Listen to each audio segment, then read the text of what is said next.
인생은 때로 모든 것을 잃은 순간에 진정으로 소중한 것을 만나게 해줍니다. 제가 감사하고 있는 한국이 바로 그랬습니다. 오늘 저는 제 인생을 완전히 뒤엎었습니다. 그 순간 손이 떨렸습니다. 심장이 쿵 하고 떨어지는 듯한 기분이었습니다. 지금까지 계획해온 모든 것이 한순간에 무너져 내리는 것 같았습니다. 하버드 로스쿨 졸업장, 뉴욕 로펌의 파트너 자리, 도심의 고급 아파트, 제가 그토록 원했던 것들이었습니다. 하지만 서울의 북촌이라는 작은 골목길, 오래된 대문 앞에 서 있던 그날, 저는 깨달았습니다. 제가 진정으로 원했던 것은 성공이 아니라 온기였다는 것을요. 당신이라면 그 순간 어떤 선택을 했을까요? 이 영상은 이야기를 재구성한 것입니다. 구독과 좋아요는 행운을 불러옵니다. 어디에서 시청하고 계신지 댓글로 알려주세요. 제 이름은 케이트 리처드슨입니다. 2019년 가을, 저는 하버드 로스쿨 2학년이었고 26살이었습니다. 제 인생은 완벽하게 계획되어 있었습니다. 졸업 후 뉴욕의 대형 로펌에 들어가 5년 안에 파트너가 되고 35살에 경제적 자유를 얻는 것, 그것이 제 목표였습니다. 저는 보스턴에서 태어났습니다. 부모님은 두 분 다 변호사셨습니다. 아버지는 기업 전문 변호사, 어머니는 가사법 전문 변호사셨죠. 집에서는 언제나 논리와 증거가 최우선이었습니다. 감정보다는 사실이, 직관보다는 분석이 중요했습니다. 어릴 적부터 저는 혼자 있는 시간이 많았습니다. 부모님은 늘 바쁘셨으니까요. 함께 저녁을 먹는 날은 일주일에 한두 번 정도였습니다. 그때조차 식탁에서 사건에 대한 토론을 나누는 것이 일상이었습니다. 저는 그것이 당연하다고 생각했습니다. 독립적인 인간이 되는 것, 그것이 제가 배운 가장 중요한 가치관이었습니다. 저는 예일 대학교를 졸업하고 정치학을 전공했습니다. 성적은 최상위권이었습니다.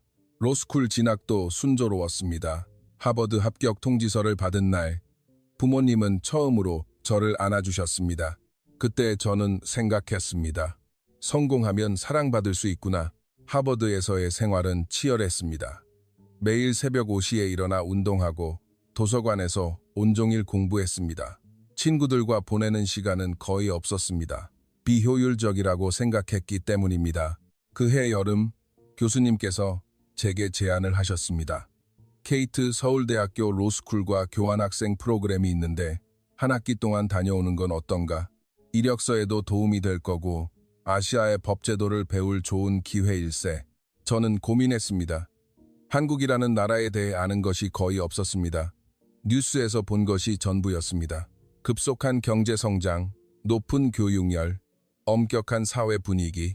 솔직히 말해 저는 한국에 대해 그다지 좋은 인상을 가지고 있지 않았습니다. 개인의 자유보다 집단의 규율을 중시하는 나라라고 들었습니다. 창의성보다는 획일적인 시험을 강요하는 교육 시스템이라고 알고 있었습니다. 하지만 교수님의 추천서가 필요했습니다. 그리고 이력서에 해외 경험을 추가하는 것도 나쁘지 않다고 생각했습니다. 알겠습니다. 다녀오겠습니다.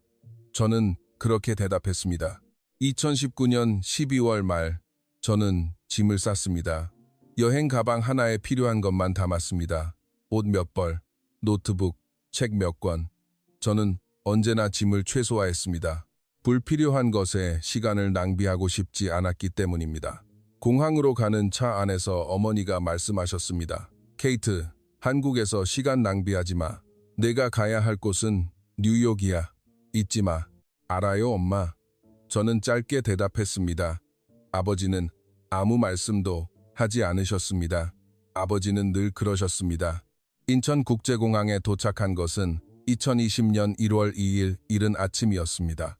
비행기에서 내리는 순간 차가운 공기가 얼굴을 때렸습니다. 보스턴보다 훨씬 추웠습니다. 공항은 놀라울 정도로 깨끗하고 활기찼습니다. 사람들은 빠르게 움직였고 모든 것이 정확하게 돌아가는 것처럼 보였습니다. 저는 입국 심사를 받고 짐을 찾아 택시를 탔습니다. 기사님은 한국어만 하시는 것 같았습니다. 저는 대학에서 받은 주소를 보여드렸습니다.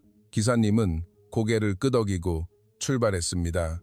차창밖 풍경이 빠르게 지나갔습니다. 높은 빌딩들, 빽빽한 아파트 단지, 네온 사인. 이른 아침인데도 도시는 밝았습니다. 사람들이 여전히 걸어 다니고 있었습니다. 저는 생각했습니다. 이 나라 사람들은 쉬는 법을 모르는구나. 숙소는 신촌 근처에 있는 작은 원룸이었습니다. 대학에서 제공해준 곳입니다. 방은 좁았습니다. 침대, 책상, 옷장, 그게 전부였습니다. 화장실은 더 좁았습니다. 저는 짐을 풀지도 않고 침대에 누웠습니다. 피곤했습니다. 하지만 잠이 오지 않았습니다. 창밖에서 들려오는 소리, 차가 달리는 소리, 누군가의 웃음소리, 음악소리, 보스턴에서는 들어본 적 없는 밤의 소리였습니다. 저는 휴대폰을 켰습니다. 부모님께 도착했다는 메시지를 보냈습니다. 답장은 없었습니다. 부모님은 주무시고 계실 시간이겠지요. 다음 날 아침 저는 학교로 향했습니다. 서울대학교 로스쿨은 관악구에 있었습니다. 지하철을 타고 1시간 정도 걸렸습니다. 지하철 안은 조용했습니다. 사람들은 대부분 휴대폰을 보고 있었습니다. 전화 통화를 하는 사람은 거의 없었습니다. 저는 그게 신기했습니다. 보스턴 지하철에서는 모두가 큰 소리로 이야기했기 때문입니다. 학교에 도착해 국제교류처로 갔습니다. 담당 직원분이 상냥하게 맞아주셨습니다. 케이트 씨, 환영합니다. 여기 오리엔테이션 자료예요. 기숙사 열쇠와 학생증도 드릴게요. 감사합니다. 저는 자료를 받았습니다. 한국어와 영어가 섞여 있었습니다. 읽기 힘들었습니다. 수업은 다음 주 월요일부터 시작해요. 그때까지 적응하는 시간을 가지세요. 어려운 일 있으면 언제든지 연락 주시고요. 네, 저는 고개를 끄덕였습니다. 그날 오후, 저는 캠퍼스를 산책했습니다. 학교는 넓었습니다. 건물도 많았습니다. 학생들은 무리지어 다니고 있었습니다. 같이 밥을 먹고, 같이 걷고, 같이 웃고 있었습니다. 저는 그걸 보면서 생각했습니다. 왜 저렇게 항상 같이 있는 거지? 혼자가 더 편한데. 저녁이 되어 숙소로 돌아왔습니다. 배가 고팠습니다. 근처 편의점에서 삼각김밥과 우유를 샀습니다. 방에서 혼자 먹었습니다. 그날 밤 저는 일기를 썼습니다. 저는 매일 일기를 쓰는 습관이 있었습니다. 2020년 1월 3일 서울 첫날. 모든 것이 빠르고 깨끗하고 정확하다. 하지만 어딘가 숨막히는 느낌이 든다. 사람들은 친절하지만 형식적이다. 진짜 마음을 보여주지 않는 것 같다. 반년만 버티면 된다. 저는 그렇게 썼습니다. 그때는 몰랐습니다. 제 인생이 완전히 바뀌게 될 줄은. 수업이 시작되었습니다. 첫 수업은 국제법이었습니다. 교수님은 50대 정도의 남성분이셨습니다. 정장을 깔끔하게 차려입고 계셨습니다. 여러분, 오늘은 국제인권법의 기본 원칙에 대해 배우겠습니다. 교수님의 강의는 차분했습니다. 하지만 저는 집중하기가 어려웠습니다. 한국어 억양이 섞인 영어에 익숙하지 않았기 때문입니다. 수업 방식도 달랐습니다. 하버드에서는 학생들이 적극적으로 질문하고 토론했습니다. 교수와 학생이 동등하게 의견을 나누었습니다. 하지만 여기서는 교수님이 설명하고 학생들은 조용히 듣고만 있었습니다. 저는 손을 들었습니다. 교수님, 그 점에 대해서는 다른 견해도 있지 않을까요? 유럽인권재판소의 판례를 보면 교수님은 저를 보셨습니다. 그리고 미소를 지으셨습니다. 좋은 지적이네요, 케이트 씨. 하지만 오늘은 먼저 기본 개념을 다루겠습니다. 다음 시간에 더 깊이 있는 내용을 토론해 봅시다. 네, 저는 조금 당황했습니다. 하버드에서는 바로 토론으로 이어졌기 때문입니다. 수업이 끝나고 옆자리에 앉아있던 여학생이 말을 걸어왔습니다. 안녕하세요. 저는 박수진이에요. 교환학생이시죠? 네, 케이트예요. 하버드에서 왔다고 들었어요. 정말 대단해요. 수진 씨는 밝게 웃었습니다. 진심으로 환영해 주는 것 같았습니다. 점심 같이 먹을래요? 학생 식당 안내해 줄게요. 네, 좋아요. 저는 따라 나섰습니다. 학생 식당은 큰 건물 지하에 있었습니다. 정말 사람이 많았습니다. 긴 줄이 늘어서 있었습니다. 여기서는 학생증으로 계산해요. 한 끼에 5,000원 정도예요. 수진 씨가 설명해 주었습니다. 저는 식판을 들고 줄을 섰습니다. 메뉴를 봤지만 한국어로만 쓰여 있었습니다. 읽을 수가 없었습니다. 제육볶음 주세요. 수진 씨가 주문했습니다. 저도 같은 것을 주문했습니다.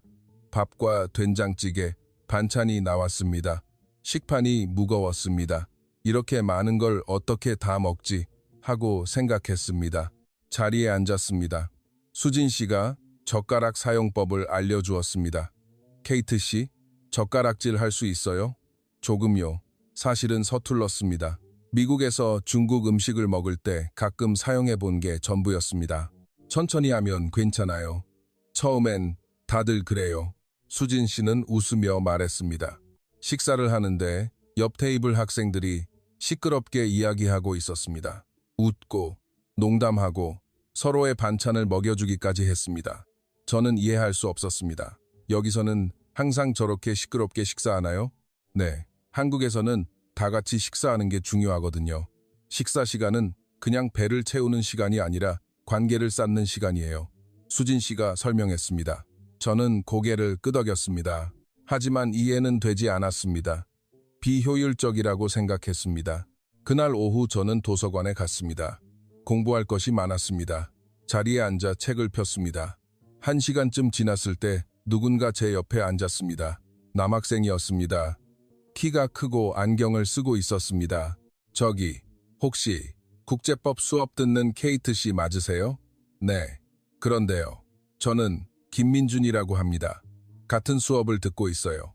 오늘 수업 때 질문 정말 좋았어요. 감사합니다. 저는 짧게 대답하고 다시 책으로 눈을 돌렸습니다. 이야기를 계속하고 싶지 않았기 때문입니다. 하지만 민준 씨는 말을 이었습니다. 적응하기 힘드시죠? 한국은 처음이시라고요. 괜찮아요. 필요한 거 있으면 언제든지 말하세요. 도와줄게요. 네, 고마워요. 저는 또 짧게 대답했습니다. 민준 씨는 그제야 자신의 공부를 시작했습니다.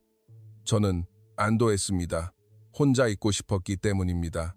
그날 밤 저는 숙소 근처를 걸었습니다. 신촌 거리는 밤에도 밝았습니다. 카페, 음식점, 옷가게들이 불을 밝히고 있었습니다. 젊은 사람들이 무리지어 걷고 있었습니다. 손을 잡거나 팔짱을 끼거나 어깨 동무를 하면서 저는 그런 광경을 본 적이 없었습니다. 미국에서는 개인적인 공간을 중요하게 생각하기 때문입니다. 편의점에 물을 사러 들어갔습니다. 계산대에 줄을 서 있는데 뒤에서 누군가 제 어깨를 툭 쳤습니다. 케이트 씨. 돌아보니 수진 씨였습니다. 친구 2명과 함께였습니다. 여기서 뭐 해요? 같이 치킨 먹으러 안 갈래요? 아니에요. 괜찮아요. 일찍 자려고 했어요. 에이, 한 번만요. 한국 치킨 진짜 맛있어요. 미국에는 없는 맛이에요. 수진 씨가 제 팔을 잡았습니다. 친구들도 웃으며 고개를 끄덕였습니다. 저는 거절하고 싶었습니다. 하지만 3명에게 둘러싸여 있었습니다. 어쩔 수 없이 따라갔습니다. 치킨집은 시끄러웠습니다. 사람들로 가득했고 맥주 냄새가 났습니다. 저는 술을 마시지 않아서 불편했습니다. 케이트 씨, 이거 간장 치킨이에요. 진짜 맛있어요. 수진 씨가 치킨 한 조각을 제 앞에 놓아주었습니다. 저는 포크로 먹으려고 했습니다. 하지만 포크는 없었습니다. 손으로 먹는 거예요. 그게 더 맛있어요. 수진 씨는 웃으며 말했습니다. 저는 망설였습니다. 손으로 음식을 먹는 것은 비위생적이라고 생각했기 때문입니다. 하지만 모두 손으로 먹고 있었습니다. 어쩔 수 없이 저도 손으로 집었습니다. 한 입 베어 물었습니다. 맛은 좋았습니다. 고소하고 육즙이 풍부했습니다. 미국에서 먹었던 프라이드 치킨과는 전혀 달랐습니다. 맛있죠? 네, 맛있네요. 저는 인정했습니다. 수진 씨와 친구들은 계속 수다를 떨었습니다. 학교 이야기, 교수님 이야기, 연애 이야기, 저는 대부분 듣고만 있었습니다. 대화에 끼어들기가 어려웠기 때문입니다. 1시간쯤 지나 저는 먼저 자리를 떴습니다. 먼저 실례할게요. 내일 아침에 일찍 일어나야 해서요. 벌써요? 조금만 더 있다가요. 아니에요. 괜찮아요. 오늘 고마웠어요. 저는 계산대로 향했습니다. 제 몫을 계산하려고 했습니다. 케이트 씨, 오늘은 제가 살게요. 환영 선물이에요. 수진 씨가 제 손을 막았습니다. 아니에요. 제 건 제가 낼게요. 아니에요. 오늘은 저한테 맡겨요. 다음엔 케이트 씨가 사주세요. 수진 씨는 이미 카드로 계산을 마친 상태였습니다. 저는 민망했습니다. 빚을 진 기분이었습니다. 미국에서는 각자 자기 몫을 내는 것이 당연했습니다. 더치페이가 원칙이었으니까요. 숙소로 돌아오는 길에 저는 생각했습니다. 이 나라 사람들은 왜 이렇게 오지랖이 넓을까? 내가 하고 싶은 대로 하게 내버려 두지 않는 걸까? 방에 돌아와 샤워를 했습니다. 거울을 보았습니다. 피곤한 얼굴을 하고 있었습니다.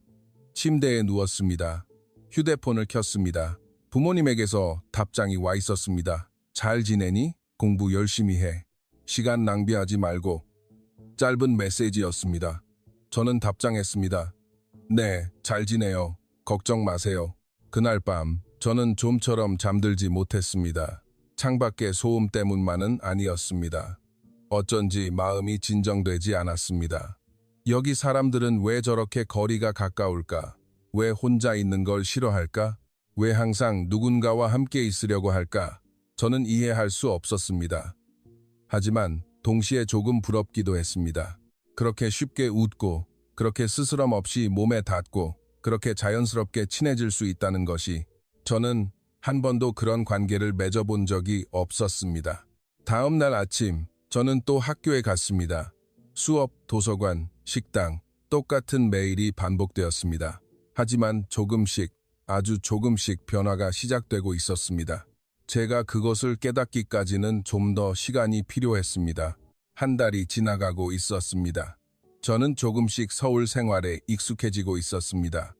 수업에도 적응했고 지하철 노선도 외웠습니다. 편의점에서 간단한 한국어로 주문도 할 수 있게 되었습니다. 하지만 여전히 외로웠습니다.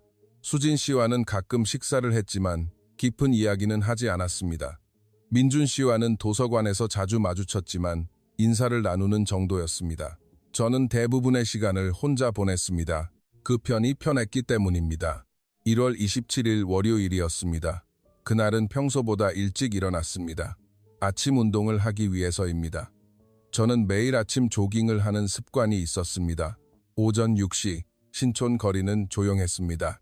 가게들은 닫혀 있었고 청소하는 분들만 보였습니다. 저는 이어폰을 끼고 달리기 시작했습니다. 차가운 공기가 폐를 가득 채웠습니다. 기분이 좋았습니다. 30분 정도 달리고 숙소로 돌아가는 길이었습니다. 횡단보도에 멈춰 섰습니다. 신호를 기다리고 있었습니다. 초록불로 바뀌었습니다. 저는 건너기 시작했습니다. 바로 그때였습니다. 오른쪽에서 요란한 소리가 들렸습니다. 브레이크 소리, 사람들의 비명. 저는 고개를 돌렸습니다. 검은색 승용차가 맹렬한 속도로 달려오고 있었습니다. 신호를 무시하고 있었습니다. 저를 향해서 시간이 천천히 흐르는 것 같았습니다. 모든 것이 슬로우 모션으로 보였습니다. 차가 점점 가까워집니다. 저는 움직일 수 없었습니다. 발이 땅에 붙어버린 것 같았습니다. 위험해. 누군가 소리쳤습니다. 갑자기 무언가가 제 몸을 강하게 밀었습니다. 저는 옆으로 넘어졌습니다. 아스팔트에 어깨를 부딪혔습니다. 아팠습니다. 쿵 하는 둔탁한 소리가 났습니다. 차는 제가 서 있던 자리를 지나쳤습니다. 그리고 멈췄습니다. 저는 바닥에 쓰러져 있었습니다. 숨을 쉴 수 없었습니다. 가슴이 지메츠케라레마시다. 괜찮으세요? 다친 데 없어요? 누군가 제 옆에 무릎을 꿇었습니다. 남자의 목소리였습니다. 숨이 거칠었습니다. 저는 고개를 돌렸습니다. 민준 씨였습니다. 민준 씨, 움직이지 마세요. 구급차 불렀으니까. 민준 씨가 제 어깨에 손을 얹었습니다. 주위에 사람들이 모여들었습니다. 웅성거림, 누군가 운전자에게 고함치는 소리, 사이렌 소리. 저는 민준 씨를 보았습니다. 그의 이마에서 피가 흐르고 있었습니다. 당신은 괜찮아요? 케이트 씨가 더 중요해요. 민준 씨는 웃었습니다. 힘없는 웃음이었습니다. 구급차가 도착했습니다. 구급대원들이 우리를 들 것에 실었습니다. 저는 의식이 멀어져 갔습니다. 시야가 흐려졌습니다. 괜찮을 거예요. 제가 옆에 있을게요. 그 목소리가 마지막으로 들렸습니다. 그리고 모든 것이 깜깜해졌습니다. 눈을 떴을 때 저는 병원에 있었습니다. 하얀 천장, 소독약 냄새, 삐 하는 기계음. 고개를 옆으로 돌리자 옆 침대에 민준 씨가 누워 있었습니다. 머리에 붕대를 감고 있었습니다. 정신이 드세요. 간호사분이 들어왔습니다. 여기가 어디죠? 서울대학교 부속병원이에요. 교통사고로 실려오셨어요. 저는 괜찮은가요? 네. 다행히 큰 부상은 없어요. 어깨에 타박상을 입었고요. 정밀 검사는 좀 더 필요하지만요. 간호사분은 제 상태를 확인했습니다.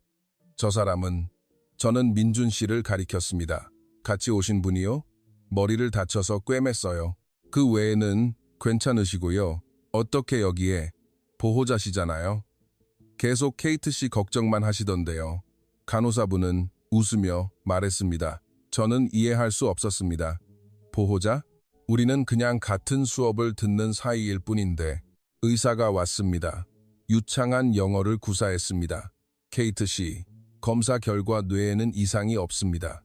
하지만 오늘은 입원해 주세요. 경과를 지켜봐야 합니다. 알겠습니다. 보험은 들어있죠?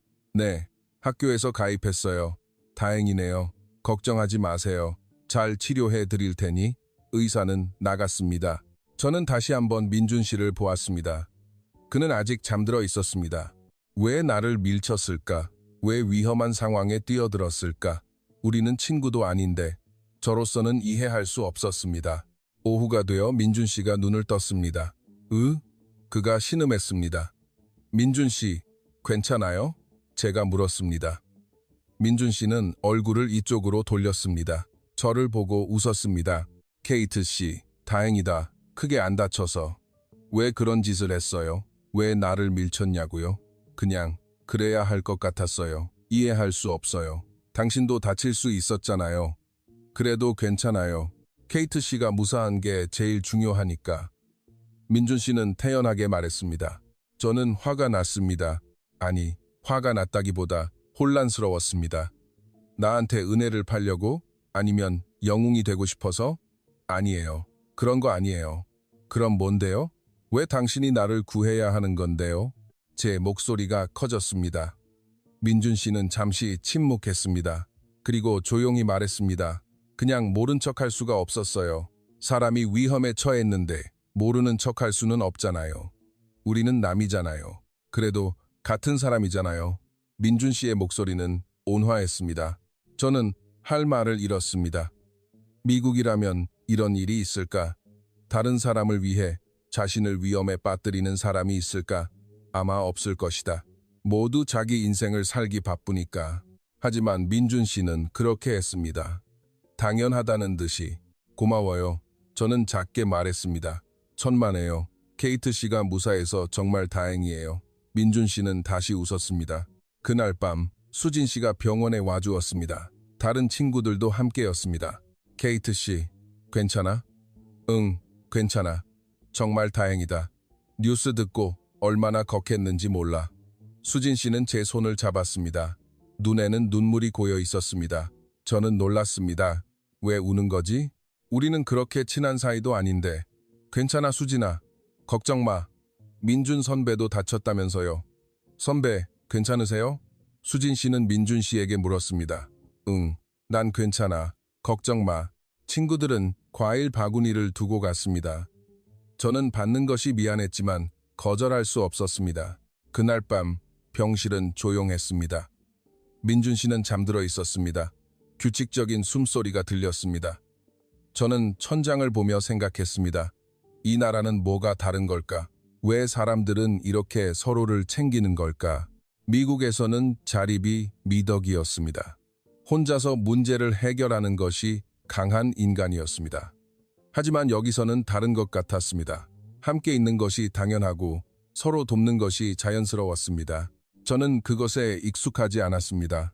하지만 동시에 따뜻하게 느껴졌습니다. 제 가슴 한구석이 조금씩 녹아내리는 것을 느끼고 있었습니다. 그것을 깨닫기까지는 좀 더 시간이 필요했습니다. 이틀 후 퇴원했습니다. 의사는 일주일 정도 푹 쉬라고 했습니다. 학교에도 연락이 닿아 수업은 결석 처리되었습니다. 퇴원하는 날 아침, 민준 씨도 함께 퇴원했습니다. 케이트 씨, 집까지 같이 가요. 데려다 줄게요. 괜찮아요. 택시 타고 갈 수 있어요. 아니에요. 아직 몸이 온전치 않잖아요. 민준 씨는 물러서지 않았습니다. 결국 저는 따랐습니다. 거절하기가 어려웠기 때문입니다. 병원 앞에서 민준 씨가 택시를 잡았습니다. 제가 먼저 타고 그도 탔습니다. 신촌으로 가주세요. 민준 씨가 기사님께 말했습니다. 차 안은 조용했습니다. 저는 창밖을 보았습니다. 서울의 거리가 지나갔습니다. 민준 씨, 네, 정말 고마워요. 당신이 없었다면 괜찮아요. 당연한 일을 한 것뿐이에요. 민준 씨는 또 그렇게 말했습니다. 당연한 일. 저에게는 아직 이해되지 않았습니다. 숙소에 도착했습니다. 저는 계단을 오르려고 했습니다. 케이트 씨, 잠깐만요. 민준 씨가 불러 세웠습니다. 네? 집에 먹을 건 있어요? 며칠은 외출하기 힘들 텐데. 아, 별로 없을 거예요. 그럼 제가 뭐 좀 사올게요. 필요한 거 있어요? 아니에요. 괜찮아요. 배달시키면 되니까. 배달 음식만 먹으면 몸에 안 좋아요. 간단한 거라도 제가 사올게요. 민준 씨는 이미 근처 마트로 향하고 있었습니다. 저는 아무 말도 할 수 없었습니다. 그저 기다릴 수밖에 없었습니다. 10분쯤 지나 민준 씨가 큰 봉지를 들고 돌아왔습니다. 밥이랑 국 끓일 재료, 반찬 몇 가지 사왔어요. 과일도요.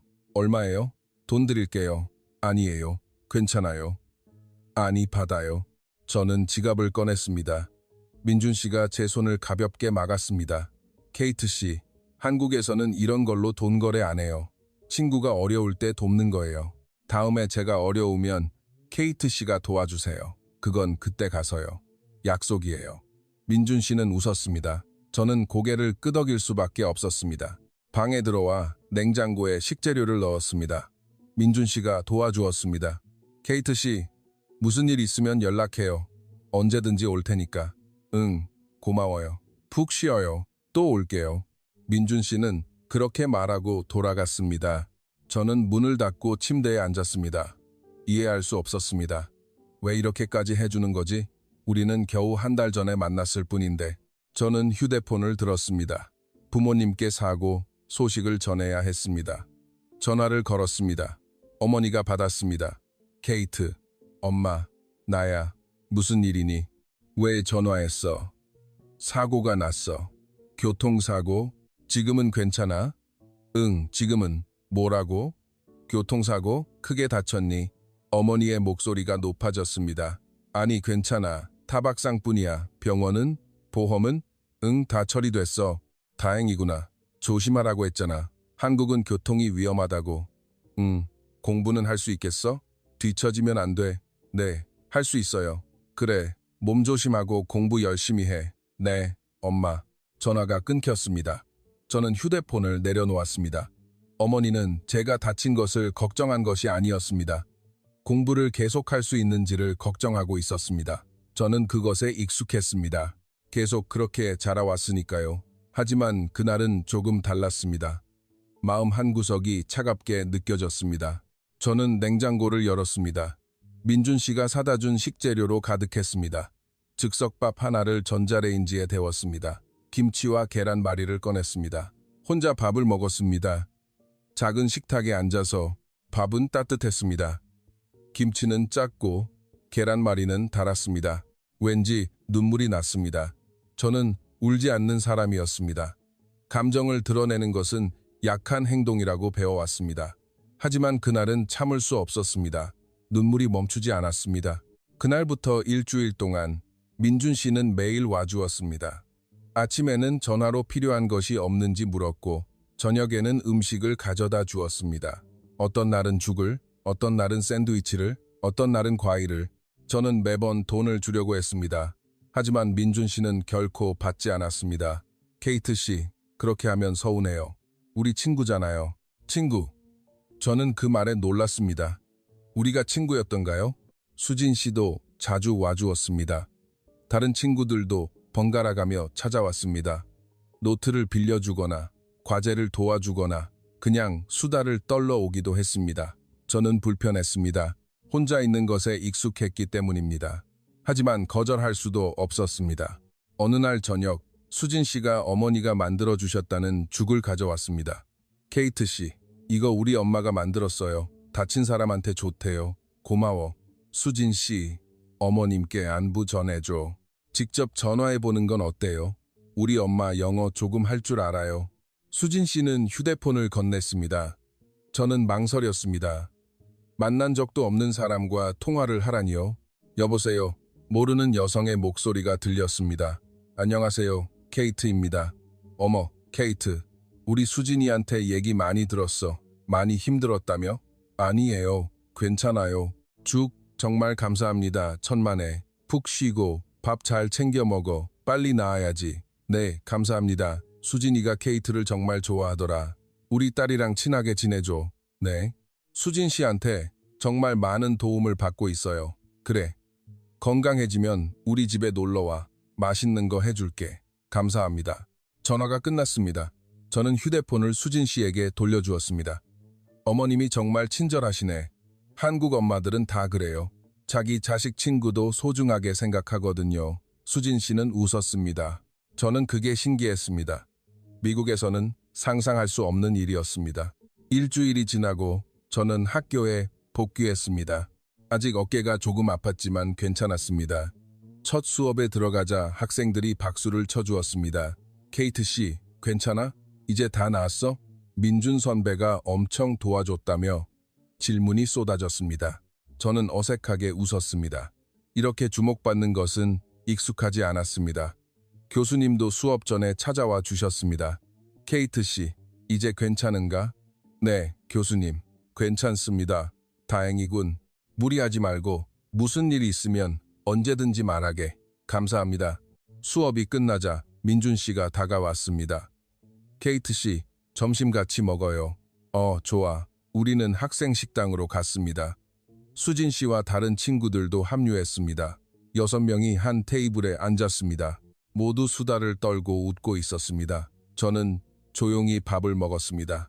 대화에는 참여하지 않았습니다.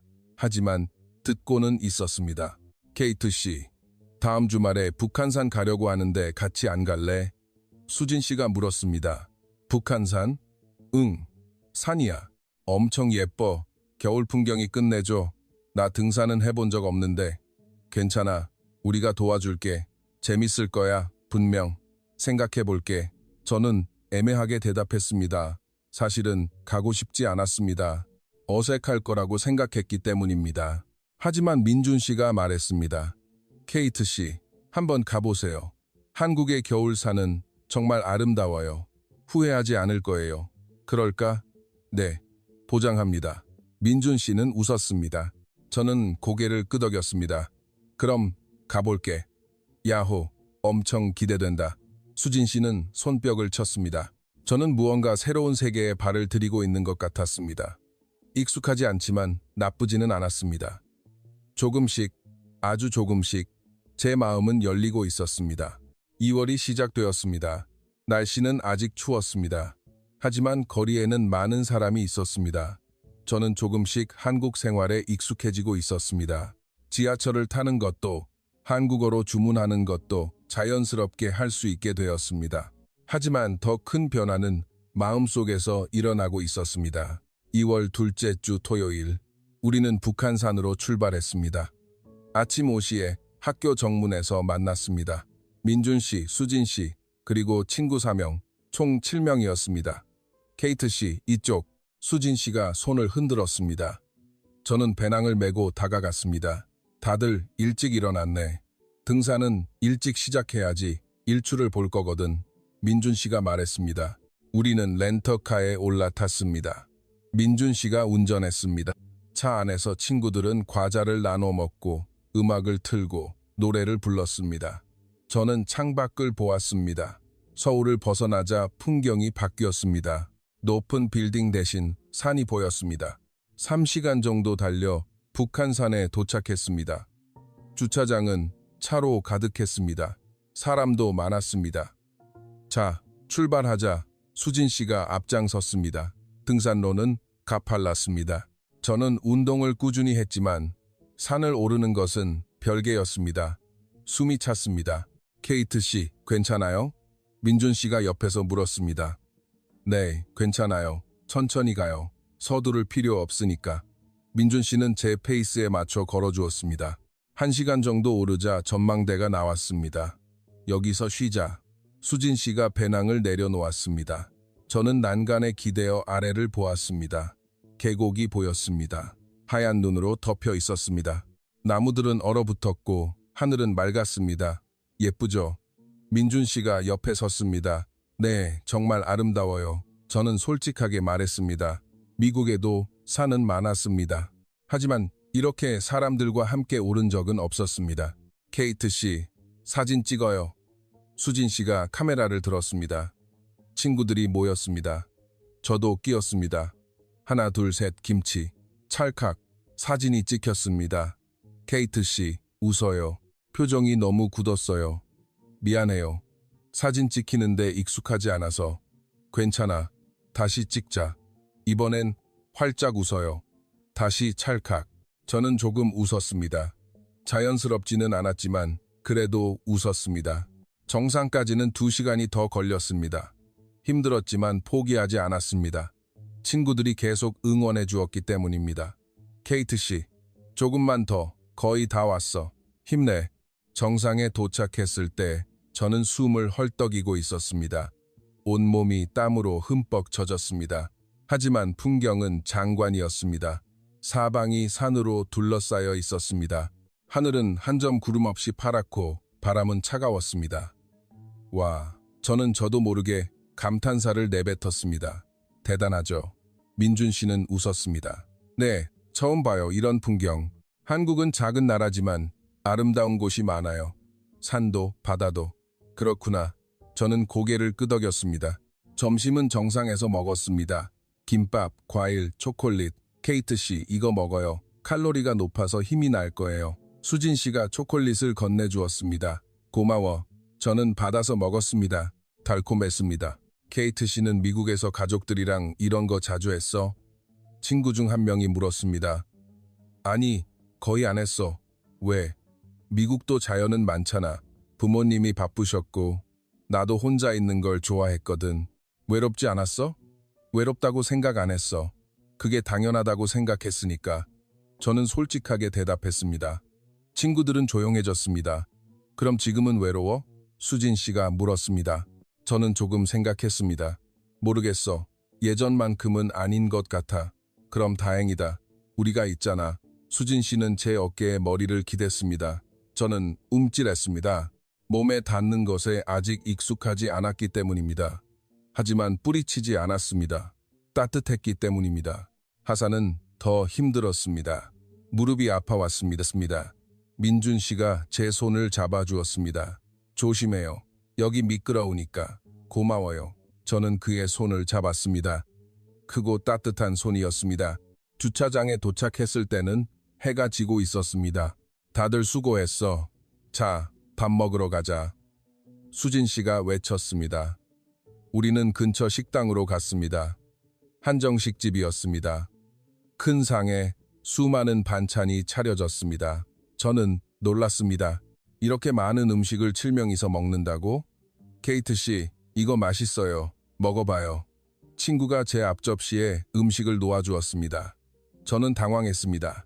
미국에서는 각자 자기 음식만 먹었습니다. 다른 사람의 접시에 음식을 놓는 것은 무례한 일이었습니다. 하지만 여기서는 당연한 일이었습니다. 케이트 씨, 이것도 먹어봐요. 이건 제가 제일 좋아하는 거예요. 민준 씨도 음식을 놓아주었습니다. 고마워요. 저는 먹기 시작했습니다. 맛있었습니다. 정말로. 식사를 하며 친구들은 오늘 있었던 일을 이야기했습니다. 힘들었던 일, 재밌었던 일, 아름다웠던 일. 저도 가끔 이야기에 끼어들었습니다. 조금씩. 케이트 씨, 오늘 어땠어? 수진 씨가 물었습니다. 즐거웠어. 정말로. 또 오자. 봄에는 꽃이 피거든. 훨씬 더 예뻐. 응, 오고 싶어. 저는 고개를 끄덕였습니다. 진심이었습니다. 그날 밤 숙소로 돌아와 샤워를 했습니다. 거울을 보았습니다. 얼굴이 햇볕에 타서 빨개져 있었습니다. 하지만 표정이 달라 보였습니다. 밝아 보였습니다. 내가 마지막으로 저렇게 웃었던 게 언제였지? 기억나지 않았습니다. 침대에 누워 휴대폰을 켰습니다. 오늘 찍은 사진을 보았습니다. 정상에서 찍은 단체 사진. 제가 웃고 있었습니다. 자연스럽게. 저는 그 사진을 오랫동안 바라보았습니다. 그리고 깨달았습니다. 제 계획된 인생에 균열이 생기고 있다는 것을. 작은 균열이었지만 점점 커지고 있었습니다. 그것이 두려웠습니다. 하지만 동시에 기대되기도 했습니다. 이 균열이 어디로 이어질지 알고 싶었기 때문입니다. 2월이 지나가고 있었습니다. 저는 완전히 한국 생활에 적응하고 있었습니다. 수업도, 친구들도, 음식도 익숙해졌습니다. 하지만 가장 큰 변화는 제 마음이었습니다. 저는 더 이상 혼자 식사하지 않았습니다. 친구들과 함께 식당에 가고, 카페에서 공부하고, 주말에는 서울 곳곳을 돌아다녔습니다. 민준 씨와는 자주 만났습니다. 도서관에서, 복도에서, 식당에서, 처음에는 인사를 나누는 정도였습니다. 하지만 점차 이야기가 길어졌습니다. 케이트 씨, 오늘 수업 어땠어요? 좋았어요. 교수님이 흥미로운 사례를 다루셨거든요. 어떤 사례요? 난민의 인권에 관한 거요. 국경과 인권의 충돌을 다뤘어요. 와, 그건 정말 중요한 주제네요. 케이트 씨는 어떻게 생각하세요? 글쎄요, 복잡해요. 국가의 주권도 중요하지만 사람의 생명도 중요하니까요. 맞아요. 그게 법의 딜레마죠. 우리는 종종 이런 이야기를 나누었습니다. 법에 대해, 사회에 대해, 인생에 대해. 민준 씨는 제 이야기를 잘 들어주었습니다. 중간에 말을 자르거나 판단하지 않고 그저 들어주었습니다. 저는 그것이 신선했습니다. 미국에서 대화는 토론이었습니다. 누가 더 옳은지를 증명하는 게임이었습니다. 하지만 민준 씨와의 대화는 달랐습니다. 이해하려는 노력의 대화였습니다. 어느 날 저녁, 민준 씨가 물었습니다. 케이트 씨, 이번 주말에 시간 있어요? 네, 특별한 약속은 없어요. 그럼 저희 집에 오지 않을래요? 부모님께서 케이트 씨 얘기를 많이 들으셔서 한번 초대하고 싶다고 하시네요. 저는 놀랐습니다. 부모님 댁에요? 네. 혹시 부담스러우면 안 와도 괜찮아요. 하지만 저희 어머니가 요리를 정말 잘하셔서 맛있는 거 많이 만들어 주실 거예요. 하지만 처음 뵙는 분들인데 괜찮아요. 저희 부모님은 외국에서 온 손님들을 좋아하세요. 와주시면 환영해 주실 거예요. 민준 씨는 웃었습니다. 저는 고민했습니다. 미국에서라면 절대 받아들이지 않을 제안이었습니다. 하지만 지금은 달랐습니다. 갈게요. 정말요? 잘됐다. 토요일 오후는 어때요? 좋아요. 그럼 데리러 갈게요. 토요일이 되었습니다.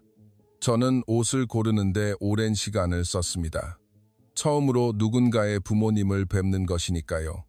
예쁜 원피스를 입고 가벼운 화장을 했습니다. 선물도 준비했습니다. 민준 씨가 과일 바구니가 좋을 거라고 알려주었기 때문입니다. 민준 씨가 차로 데리러 왔습니다. 케이트 씨, 예쁘네요. 고마워요. 저는 차에 탔습니다. 집은 어디예요? 북촌이에요. 서울의 북쪽에 있죠. 차는 도심을 벗어나 조용한 주택가로 들어섰습니다. 골목길은 좁았습니다. 오래된 집들이 늘어서 있었습니다. 여기가 북촌이에요. 한옥이 많죠. 저희 집도 오래됐어요. 민준 씨가 설명했습니다. 차를 세웠습니다. 골목길을 조금 걷자 큰 대문이 나왔습니다. 여기에요.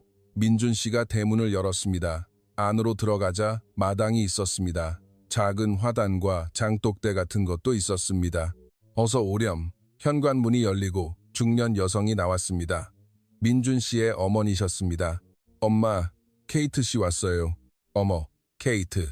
어서 와요. 민준이한테 얘기 많이 들었어. 어머니는 영어를 조금 하셨습니다. 억양은 강했지만 이해할 수 있었습니다. 안녕하세요. 초대해 주셔서 감사합니다. 이거 작은 선물이에요. 저는 과일 바구니를 건넸습니다. 아, 이런 것까지 준비해줘서 고마워요. 자, 들어와요, 들어와. 어머니는 제 손을 잡았습니다. 따뜻했습니다. 집안은 아늑했습니다. 나무 바닥, 오래된 가구, 벽에 걸린 가족 사진. 여기 앉아서 편하게 있어요. 거실 소파에 앉았습니다. 차 마실래? 커피? 녹차? 녹차 주세요. 알았어. 잠깐만 기다려. 어머니는 부엌으로 가셨습니다. 민준 씨가 옆에 앉았습니다. 어때요? 집이 낡았죠? 아니, 멋져요. 따뜻한 느낌이 들어요. 제가 여기서 자랐어요. 어릴 때부터 계속. 좋은 곳이네요. 저는 진심으로 말했습니다. 이 집에는 뭔가 특별한 것이 있었습니다. 살아온 시간의 흔적이 느껴졌습니다. 어머니가 녹차를 가져오셨습니다. 따뜻한 김이 피어올랐습니다. 케이트, 한국 생활은 어때? 힘들지 않아? 처음에는 어려웠어요. 하지만 지금은 괜찮아요. 친구들이 많이 도와줬어요. 다행이네. 우리 민준이도 많이 도와줬지. 네, 민준 씨한테는 정말 많은 도움을 받았어요. 우리 아들이 착하긴 한데 좀 오지랖이 넓어. 어머니는 웃으며 말했습니다. 엄마, 민준 씨는 부끄러워했습니다. 저는 웃었습니다. 자연스럽게. 케이트는 가족은 미국에 있지. 보고 싶지 않아? 가끔요. 하지만 저희 집은 그다지 자주 연락하는 편이 아니에요. 왜? 다들 바빠서요. 저도 부모님도 그래도 가족인데 더 연락해야지. 어머니의 목소리에는 안타까운 기색이 있었습니다. 한국은 말이야, 가족을 아주 소중하게 생각해. 바빠도 시간 내서 만나고 전화하고 그러거든. 그렇군요. 저는 고개를 끄덕였습니다. 케이트, 여기 있는 동안 외로우면 언제든지 놀러와. 우리 집은 언제나 환영이니까. 감사합니다. 저는 감동했습니다. 처음 만난 저에게 이런 말을 해주다니. 자, 밥 먹자. 배고프지? 어머니가 일어나셨습니다. 식탁에 앉았습니다. 아버지도 오셨습니다. 과묵한 분이셨지만 따뜻한 미소를 띠고 계셨습니다. 테이블에는 음식이 가득했습니다. 갈비찜, 잡채, 나물, 김치, 된장찌개, 밥. 많이 먹어. 젊었을 때 많이 먹어야지. 어머니가 제 밥그릇에 밥을 고봉으로 담아주셨습니다. 감사합니다. 저는 먹기 시작했습니다. 맛있었습니다. 정말로. 어머니의 손맛이 느껴졌습니다. 맛있니? 네, 아주 맛있어요. 지금까지 먹어본 한식 중에 제일 맛있어요. 그래? 다행이네. 또 오면 다른 것도 만들어줄게. 어머니는 기뻐하셨습니다. 식사를 하며 이야기를 나누었습니다. 제 전공에 대해, 하버드에 대해, 미국에서의 생활에 대해. 아버지도 가끔 질문하셨습니다. 케이트 양, 졸업하면 무엇을 할 건가? 뉴욕의 로펌에 들어갈 예정이에요. 그런가? 좋은 계획이군. 네, 오래전부터 계획했던 거예요. 계획대로 잘 되면 좋겠군. 아버지는 미소 지으셨습니다. 식사가 끝나고 어머니가 과일을 깎아주셨습니다. 케이트, 이거 사과야. 한국 사과는 달아. 감사합니다. 저는 한 조각 먹었습니다. 정말 달았습니다. 민준 씨가 마당을 안내해 주었습니다. 여기가 장독대예요. 어머니가 직접 김치랑 장을 담그세요. 장을 직접요? 네, 된장, 고추장 같은 거요? 한국 밥상에는 빠질 수 없는 것들이죠. 신기하네요. 시간이 오래 걸려요. 몇 년씩 숙성시키는 것도 있거든요. 몇 년이나요? 네, 좋은 장은 오래될수록 맛있어요. 저는 장독대를 보았습니다. 크고 작은 항아리들이 늘어서 있었습니다. 시간을 기다리고 있구나. 맞아요. 바로 만들 수는 없어요. 기다려야죠. 민준 씨가 말했습니다. 저는 그 말이 마음에 남았습니다. 기다림. 미국 사회는 빠른 결과를 중시했습니다. 효율성, 생산성. 하지만 여기서는 달랐습니다. 기다릴 줄 알았습니다. 해가 질 무렵 저는 작별 인사를 했습니다. 어머님, 오늘 정말 감사했습니다. 음식도 맛있었고 정말 편안했어요. 천만에. 또 언제든지 놀러와. 환영할 테니. 네, 꼭 다시 올게요. 어머니는 제 손을 꼭 잡아주셨습니다. 케이트, 한국에 있는 동안은 우리가 가족이야. 힘든 일 있으면 언제든지 와. 감사합니다. 저는 눈물이 날 것 같았습니다. 가족. 저는 지금까지 가족이 무엇인지 잘 몰랐습니다. 부모님은 늘 바쁘셨고 저는 혼자 자랐습니다. 하지만 오늘 이 집에서 저는 가족의 의미를 조금은 알 것 같았습니다. 차로 돌아가는 길에 민준 씨가 물었습니다. 케이트 씨, 오늘 어땠어요? 좋았어요. 정말로. 어머님도 아버님도 집도 전부 다 따뜻했어요. 다행이네요. 저희 부모님, 케이트 씨를 정말 마음에 들어 하셨어요. 저도 정말 멋진 분들이라고 생각해요. 또 가요? 어머니가 또 케이트 씨 오라고 분명히 말씀하실 거예요? 응, 가고 싶어. 저는 고개를 끄덕였습니다. 그날 밤 숙소로 돌아와 일기를 썼습니다. 오늘 민준 씨 집에 갔다. 처음으로 한국 가정을 경험했다. 따뜻했다. 정말로 가족이란 이런 거구나 하고 생각했다. 같이 밥 먹고 이야기하고 웃고 그게 가족이었다. 나에게는 그런 것이 없었다. 부러웠다. 하지만 동시에 슬펐다. 내가 잃어버린 것이 너무나 많은 것 같아서 저는 펜을 놓았습니다. 창밖을 보았습니다. 서울의 밤은 여전히 밝았습니다. 저는 생각했습니다.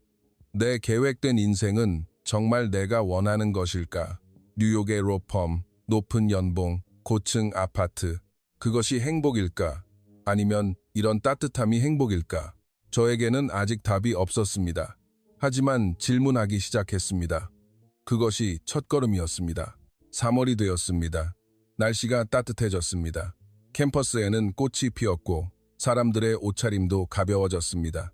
저는 민준 씨의 집을 자주 방문하게 되었습니다. 주말마다 갔습니다.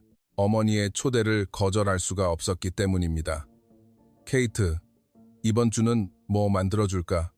불고기? 잡채?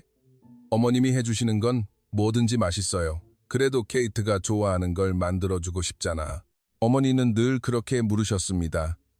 저는 그 집에서 많은 것을 배웠습니다. 한국의 전통적인 식사 예절. 하지만 가장 중요했던 것은 사람과의 연결이었습니다. 어느 토요일 밤의 일입니다. 저는 민준 씨네 집 거실에 앉아 있었습니다. 민준 씨는 부엌에서 어머니를 돕고 있었습니다. 아버지가 옆에 앉으셨습니다. 케이트 양, 차 한잔 할까? 네, 좋아요. 아버지는 조용히 차를 우려주셨습니다. 녹차 향기가 퍼졌습니다. 케이트 양은 한국이 어떤가? 미국과는 많이 다르지? 네, 완전히 달라요. 처음에는 적응하기 힘들었어요. 지금은 좋아요. 다른 것이 꼭 나쁜 것은 아니라는 걸 알았어요. 그렇지. 다른 것은 그저 다를 뿐이야. 좋고 나쁨의 문제가 아니지. 아버지는 미소 지으셨습니다. 아버님, 한국에서 가장 중요한 것은 무엇이라고 생각하세요? 제가 물었습니다. 어려운 질문이군. 사람마다 다르겠지만 내 생각에는 인연인 것 같네. 인연이요? 그래, 인연. 한국 사람들은 사람과의 관계를 소중히 여긴다네. 가족, 친구, 이웃. 혼자가 아니라 더불어 살아가는 거지. 미국에서는 자립이 중요해요. 혼자 설 수 있는 사람이 강한 사람이라고 여겨지죠. 그것도 중요하지. 하지만 혼자서만 강해서는 안 돼. 함께 있을 때 더 강해질 수 있는 거라네. 아버지의 말씀이 제 마음에 와닿았습니다. 케이트 양, 하버드를 졸업하면 미국으로 돌아가는 거지? 네, 그게 계획이에요. 계획대로 되면 좋겠군. 하지만 아버지는 잠시 말을 멈추셨습니다. 계획이 바뀌어도 괜찮다네. 인생은 계획대로만 흘러가지 않거든. 그게 인생의 재미이기도 하고. 재미요? 그래, 예기치 못한 사건들, 만날 거라고 생각지도 못했던 사람들, 그런 것들이 인생을 풍요롭게 만들어주는 거라네. 저는 고개를 끄덕였습니다. 아버지의 말씀은 깊이가 있었습니다. 바로 이해할 수는 없었지만 마음 한구석에 남았습니다. 저녁 식사 후 민준 씨와 마당을 걸었습니다. 봄바람이 불고 있었습니다. 시원했습니다. 케이트 씨, 무슨 생각해요? 여러 가지요. 인생, 미래, 계획, 걱정돼요? 조금요. 모든 게 계획대로 될지 자신이 없어요. 계획대로 되지 않아도 괜찮아요. 그게 인생이니까. 민준 씨는 아버지와 똑같은 말을 했습니다. 민준 씨는 미래에 대해 어떻게 생각해요? 저는 좋은 변호사가 되고 싶어요. 돈 많이 버는 변호사가 아니라 사람들을 돕는 변호사요. 멋진 목표네요. 케이트 씨도 그런 변호사가 되고 싶지 않아요? 글쎄요. 저는 성공하고 싶어요. 인정받고 싶고요. 왜요? 그러면 가치 있는 사람이 될 수 있으니까. 케이트 씨는 이미 충분히 가치 있는 사람이에요. 민준 씨는 저를 보았습니다. 진지한 눈빛이었습니다. 성공하지 않아도요? 네. 성공과 가치는 다른 거예요. 케이트 씨는 친절하고 똑똑하고 노력하는 사람이잖아요. 그게 가치예요. 저는 할 말을 잃었습니다. 지금까지 성공이야말로 가치라고 배워왔기 때문입니다. 하지만 민준 씨는 달랐습니다. 민준 씨, 네, 고마워요. 정말로. 저를 이 집에 데려와줘서, 친구가 되어줘서 제가 더 고맙죠. 케이트 씨를 만나게 돼서 우리는 잠시 침묵했습니다. 하늘에는 별이 빛나고 있었습니다. 서울 하늘에서 별을 보기는 어려운데 그날은 보였습니다. 케이트 씨, 하나 물어봐도 돼요? 네, 그럼요. 한국에 대한 생각 바뀌었어요? 네, 많이요. 처음에는 규칙투성이에 숨막히는 나라라고 생각했어요. 하지만 지금은 따뜻한 나라예요. 사람들이 서로를 챙기고 함께 살아가는 나라. 다행이다. 제가 그걸 알려주고 싶었어요. 왜요? 케이트 씨가 외로워 보였거든요. 처음 만났을 때부터. 저는 놀랐습니다. 그렇게 보였어요? 네, 눈을 보면 알 수 있었어요. 혼자 있는데 익숙하지만 정말로 원하는 건 그게 아니라는 걸. 맞아요. 저는 인정했습니다. 저는 계속 혼자였어요. 그게 당연하다고 생각했죠. 하지만 여기서 살아보니 알겠어요. 혼자인 게 당연한 게 아니라 그냥 외로웠던 거라는 걸. 이제 혼자가 아니에요. 우리가 있잖아요. 민준 씨는 웃었습니다. 응, 알고 있어. 고마워. 그날 밤 숙소로 돌아오는 길 저는 생각했습니다. 내가 여기서 얻은 것은 무엇일까? 수업, 경험, 이력서에 쓸 한 줄. 그런 것이 아니었습니다. 연결이었습니다. 진정한 연결. 서로를 이해하고 걱정하고 함께 시간을 보내는 관계. 저는 그것이 얼마나 소중한 것인지 몰랐습니다. 하지만 이제는 압니다. 그리고 두려워졌습니다. 이 관계를 놓아야 한다는 것이. 6개월 후에는 저는 미국으로 돌아가야 합니다. 하버드로, 제 계획된 인생으로. 하지만 그것이 정말 내가 원하는 인생일까? 저는 확신이 없었습니다. 다음 날 일요일, 수진 씨에게서 전화가 왔습니다. 케이트 씨, 오늘 한강 가지 않을래? 날씨 좋다. 좋아. 몇 시에 만날까? 2시에 뚝섬 유원지에서 만나자. 알았어. 저는 한강으로 향했습니다. 강변은 사람들로 가득했습니다. 자전거를 타는 사람, 돗자리를 펴고 앉은 사람, 개를 산책시키는 사람, 수진 씨와 다른 친구들이 기다리고 있었습니다. 민준 씨도 있었습니다. 케이트 씨, 이쪽. 우리는 돗자리를 펴고 앉았습니다. 김밥, 과일, 음료수를 꺼냈습니다. 와, 진짜 날씨 좋다. 봄이 왔네. 친구들이 수다를 떨고 있었습니다. 저는 강을 보았습니다. 햇빛이 수면에 반짝이고 있었습니다. 케이트 씨, 행복해 보여. 수진 씨가 말했습니다. 그런가? 응. 처음 만났을 때랑 완전 달라. 그때는 표정이 딱딱했는데 지금은 잘 웃잖아. 한국이 좋아졌어. 네, 좋아요. 정말로. 진짜. 그럼 계속 있으면 되잖아. 미국으로 돌아가지 말고. 수진 씨는 농담처럼 말했습니다. 하지만 저는 진지하게 생각했습니다. 계속 있으면 안 되는 걸까? 계획을 바꾸면 안 되는 걸까? 민준 씨가 제 옆에 앉았습니다. 케이트 씨, 무슨 생각해요? 복잡한 거요. 말해봐요. 뭐 도와줄 수 있을지도 모르잖아요. 저는 6월에는 돌아가야 해요. 하버드로. 알고 있어요. 하지만 돌아가고 싶지 않아요. 제 입에서 그 말이 나와버렸습니다. 민준 씨는 저를 보았습니다. 왜요? 여기가 좋으니까요. 친구들도, 민준 씨도, 민준 씨 가족도 전부 다 따뜻해서요. 그럼 남아요. 그럴 수는 없어요. 제 인생 계획이 있잖아요. 부모님의 기대도 있고요. 케이트 씨 인생이잖아요. 케이트 씨가 결정하는 거예요. 그렇게 간단하지 않아요. 간단해요. 케이트 씨가 무엇을 원하는지 알면 저는 대답할 수 없었습니다. 무엇을 원하는지 몰랐기 때문입니다. 성공, 인정, 따뜻함, 연결, 모든 것이 뒤죽박죽이었습니다. 그날 오후 우리는 한강변을 걸었습니다. 봄꽃이 피어 있었습니다. 벚꽃이었습니다. 사람들은 사진을 찍고 웃고 행복해 보였습니다. 저는 생각했습니다. 행복이란 뭘까? 성공하는 것이 행복일까? 아니면 이렇게 함께 있는 것이 행복일까? 저에게는 아직 답이 없었습니다. 하지만 시간은 얼마 남지 않았습니다. 결정을 내려야 했습니다. 제 인생에서 가장 중요한 결정을 4월이 되었습니다. 학기가 끝나가고 있었습니다. 기말고사가 다가오고 있었습니다. 저는 대부분의 시간을 도서관에서 보냈습니다. 공부할 것이 많았기 때문입니다. 하지만 머리가 잘 돌아가지 않았습니다. 마음이 복잡했기 때문입니다. 어느 날 오후 하버드에서 이메일이 왔습니다. 케이트 리처드슨 귀하 다음 학기 수강 신청에 대한 안내입니다. 5월 31일까지 신청을 완료해 주시기 바랍니다. 저는 화면을 오랫동안 바라보았습니다. 수강 신청, 그 단어가 무겁게 느껴졌습니다. 신청하면 돌아가야 합니다. 미국으로. 부모님께 전화를 걸었습니다. 며칠 전부터 고민하던 이야기를 해야 했습니다. 여보세요. 어머니가 받았습니다. 엄마, 저예요. 케이트, 무슨 일이니? 드릴 말씀이 있어요. 뭔데? 저 한 학기 더 한국에 있고 싶어요. 침묵이 흘렀습니다. 뭐라고?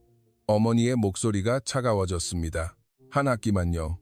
연구하고 싶은 주제가 생겼어요. 한국의 법제도에 대해서. 안 돼, 케이트. 너는 계획대로 해야 해. 이제 마지막 학년이잖아. 알아요. 하지만 안 돼. 당장 수강 신청하고 6월에 돌아와. 엄마, 제발 제 얘기 좀 들어보세요. 들을 거 없어. 너는 변호사가 되기로 했어. 그게 내 길이야. 제가 정말로 원하는 게 그건지 모르겠어요. 뭐라고? 어머니는 놀란 듯 했습니다. 저는 지금까지 엄마랑 아빠가 원하는 대로 살아왔어요. 하지만 여기 와서 생각이 바뀌었어요. 제가 정말 뭘 원하는지 알고 싶어요. 케이트, 정신 차려. 너는 지금 감정에 휩쓸리고 있는 거야. 반년 동안의 해외 생활에 착각하고 있는 거라고. 착각이 아니에요. 그럼 뭔데? 그 나라에 뭐가 있다는 거야? 작은 나라잖아. 기회도 없고. 기회보다 더 중요한 게 있어요. 뭐가? 사람요. 관계요. 어머니는 한숨을 쉬었습니다. 케이트, 관계로 먹고 살 수는 없어. 내 미래를 생각해. 미래만 생각하면 지금은 어떻게 되는 건데요? 지금은 미래를 위한 과정이야. 너는 그걸 알아야 해. 엄마, 저는 그만해. 더 이상 듣고 싶지 않아. 수강 신청하고 돌아와. 이건 명령이야. 전화가 끊겼습니다. 저는 휴대폰을 내려놓았습니다. 가슴이 답답했습니다. 왜 내 이야기를 들어주지 않는 걸까? 왜 내 마음은 중요하지 않은 걸까? 저는 도서관을 나왔습니다. 숨이 막힐 것 같았습니다. 캠퍼스를 걸었습니다. 목적 없이 그저 걸었습니다. 어느새 북촌에 와 있었습니다. 민준 씨의 집 앞에 서 있었습니다. 망설임 끝에 초인종을 눌렀습니다. 네, 누구세요? 어머니의 목소리가 들렸습니다. 케이트예요. 어머, 케이트, 잠깐만 기다려. 대문이 열렸습니다. 어머니가 미소로 맞아주셨습니다. 어쩐 일이야, 갑자기. 자, 들어와. 죄송해요, 갑자기. 무슨 소리야? 언제나 환영이지. 민준이는 지금 없는데 괜찮아? 네, 괜찮아요. 저는 집 안으로 들어갔습니다. 거실에 앉았습니다. 어머니가 차를 내오셨습니다. 케이트, 무슨 일 있어? 안색이 안 좋네. 어머님, 저는 차오르는 감정을 억누를 수 없었습니다. 눈물이 터져 나왔습니다. 참을 수가 없었습니다. 어머, 케이트, 왜 그래? 무슨 일이야? 어머니가 제 옆에 앉았습니다. 제 등을 쓸어주셨습니다. 괜찮아. 천천히 말해봐. 저는 울면서 이야기했습니다. 부모님과의 통화, 수강 신청 문제, 미래에 대한 고민, 한국에 남고 싶은 마음. 어머니는 조용히 들어주셨습니다. 중간에 말을 자르지 않으셨습니다. 이야기를 마치자 마음이 조금 가벼워졌습니다. 케이트, 힘들었겠구나. 고민 많이 했지? 네. 부모님 말씀도 이해는 가. 케이트의 미래를 걱정하시는 거겠지. 알고 있어요. 하지만 제 마음은 왜 중요하지 않은 걸까요? 중요해. 정말로 중요하지. 어머니는 제 손을 잡았습니다. 케이트, 내 얘기를 좀 해도 될까? 네, 들려주세요. 나는 젊었을 때 화가가 되고 싶었어.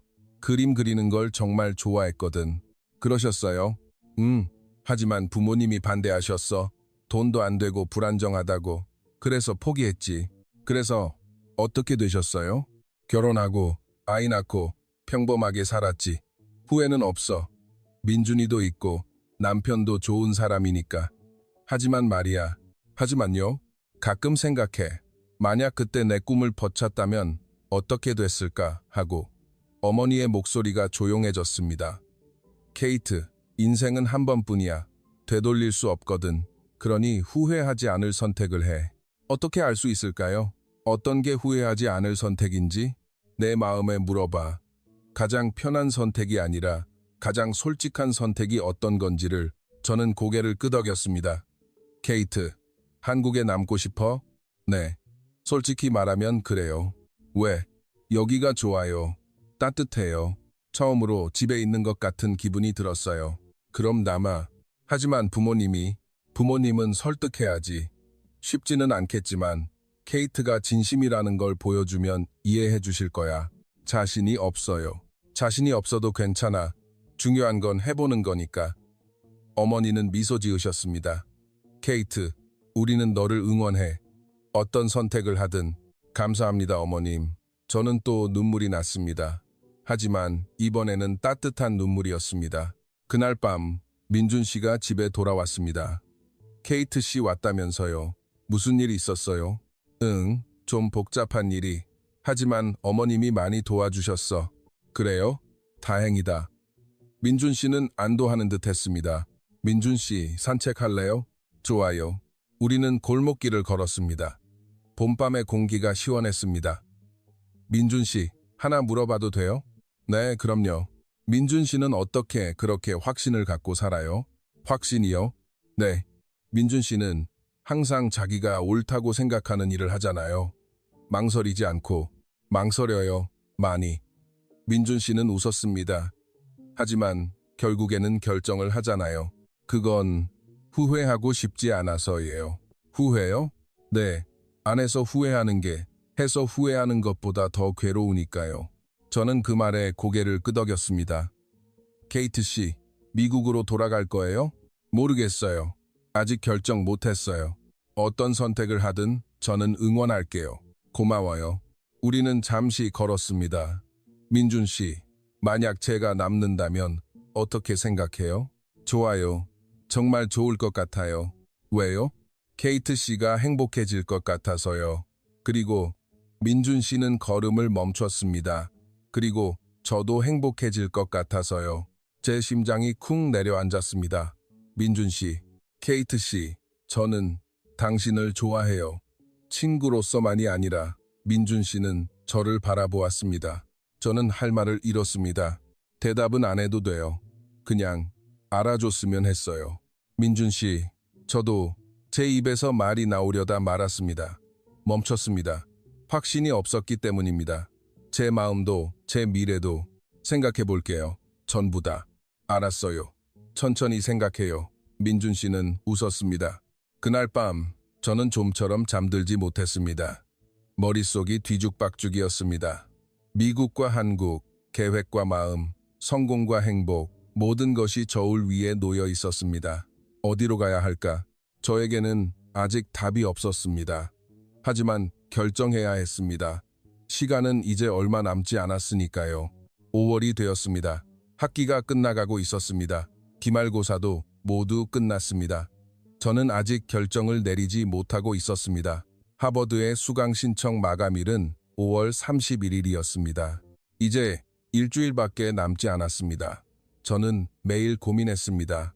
혼자 도서관에서 거리를 걸으며 어느 날 오후 수진 씨에게서 전화가 왔습니다. 케이트 씨, 오늘 저녁에 다 같이 모이기로 했어. 송별회야.